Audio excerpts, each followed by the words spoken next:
Reason number infinity why I hate my mill. After interrupting our vows, she wouldn't shut up or pay attention to cake cutting. I am clearly so annoyed and can't stop being distracted by her blatant obnoxiousness. Look how pissed I am.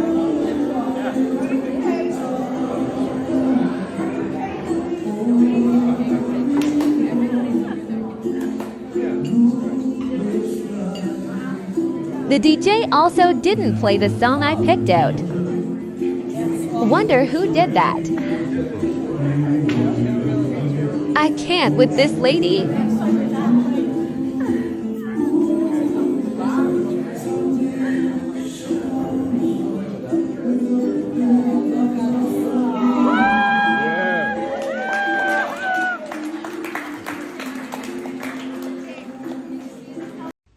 Hey, I'm gonna review my own video. So I don't like dementia Donna, my mother-in-law. And this may not have seemed like a big deal, and I guess in the grand scheme of the wedding, it honestly wasn't, but it was just another thing that happened during that day that honestly just hurt my feelings, right? And it took the attention away from what we were doing to bring it back to her, right? Because when she did turn around, she was screaming. And it was very much like people started to look at her. And I just wanted to have that special cake cutting moment without hearing her voice, honestly. This was really the part that got to me because vows are supposed to be sacred and mostly just uninterrupted. I went to a wedding recently, my friends got married, and during their vows, even though one of them was crying, nobody dared to stand up to give them a tissue.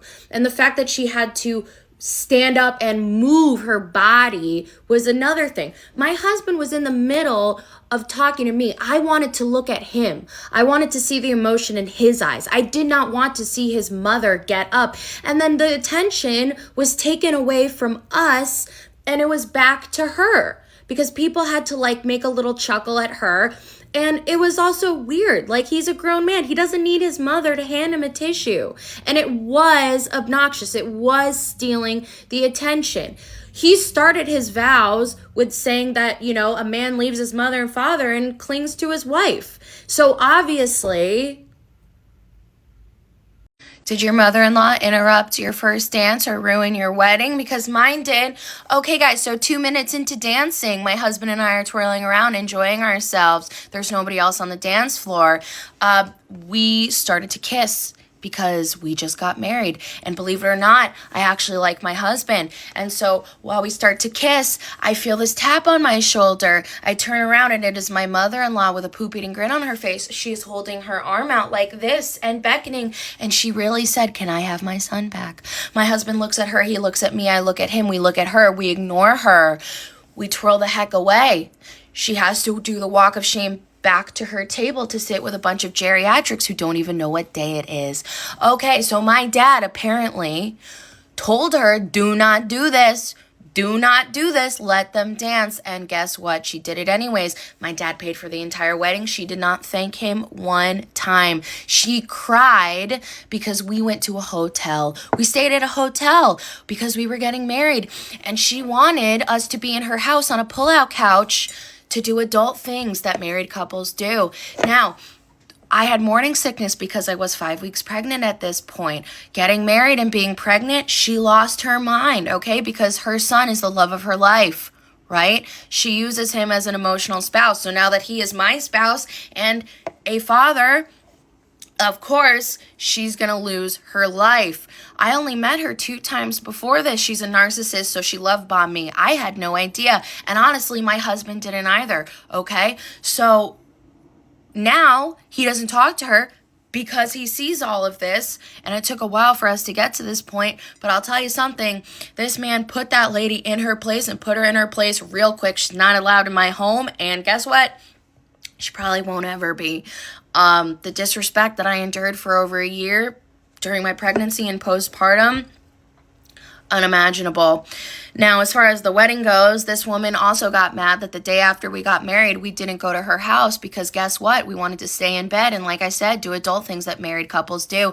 She also was mad that we spent the day running around Chicago with my friends because they had flown out from California to come see me at my wedding. Okay, now there were 65 members of his family at this wedding and only 10 of mine, and this was due to me negotiating to have the wedding in his hometown, not mine.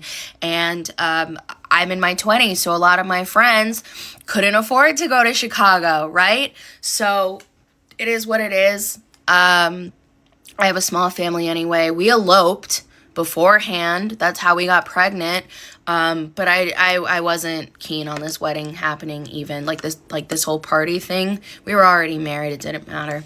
So, yeah, she ruined it, but she only made herself look bad. And my husband doesn't really care that I posted this. I think initially it kind of sucked, but you know what? We've talked through it. We mentioned it in couples counseling, and we're fine. This is how my mother-in-law, straight from the lake of fire, announced my pregnancy at our wedding without being asked to. The morning of the wedding, our crusty friend with the wig decided she was going to waltz into the bridal suite where my friends and I were getting ready. And by waltz, I mean storm into. This crackhead started telling everybody that she had been given a gift from God, her soul was renewed, and that I was carrying her baby for her. She thanked me for doing it enough times with her son to get pregnant because now she had something to live for.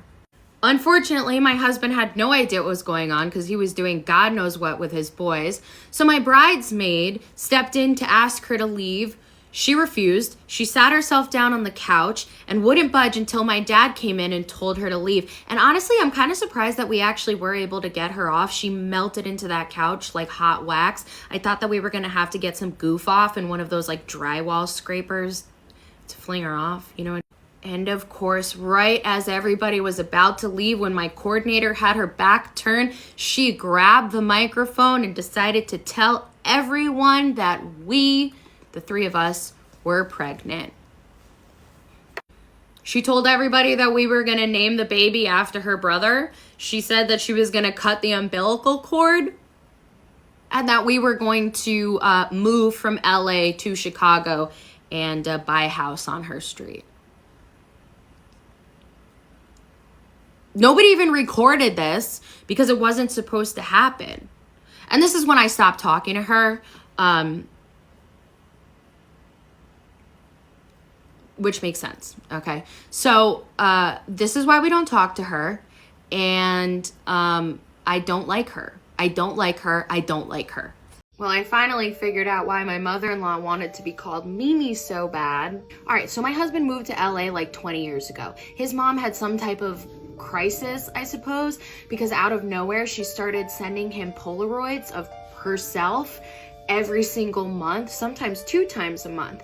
And she would write on the back of the card, like, love you, honey, love you deep in my soul, I miss you, I can't wait to see you. My husband, being in his 20s, was like, ew, put it in our garage. Like, if you're in your 20s and you go to some dude's house and he just has pictures of his mom in his bedroom, are you gonna take that load? Because I wouldn't. So obviously the photos went into the garage, never really to be seen again. Now, my husband spent the majority of his 20s blacked out. So he does not recall this at all.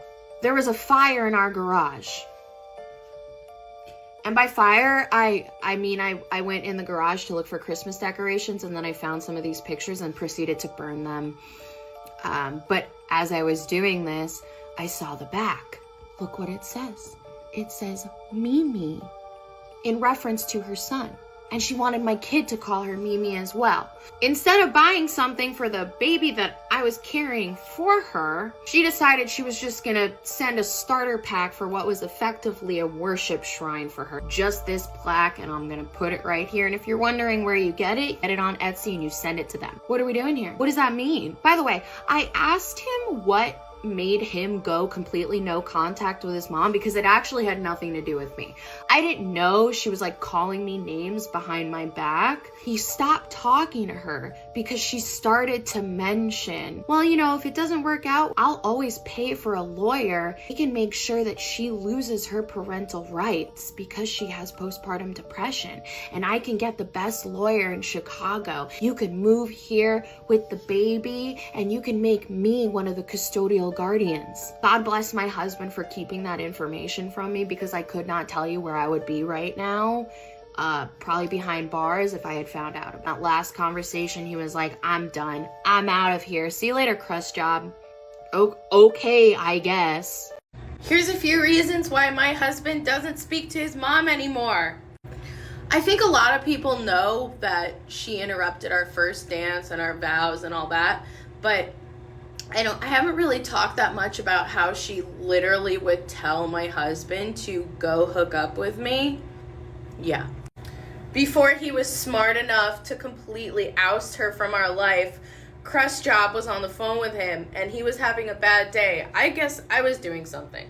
So she couldn't make him feel better about his day. So what does she say to him? Go have blank with your fiance. It'll make you feel better. Ma'am, I was telling my mom about this and my mom literally straight up said that that was abusive. When I was breastfeeding, she saw me on FaceTime and the first words out of her mouth were, "My, Anastasia, your breasts are so large." And then started comparing them to hers, which are humongous. And I'm not a fan. I just don't understand what possesses a 75-year-old woman to say to her son, go hook up with your fiance. I can't make you feel better in this situation, but because she's an object and that's all I see her as, that must be all you see her as too. So why don't you go use that object and you'll feel better? What do you guys think? I would love to know.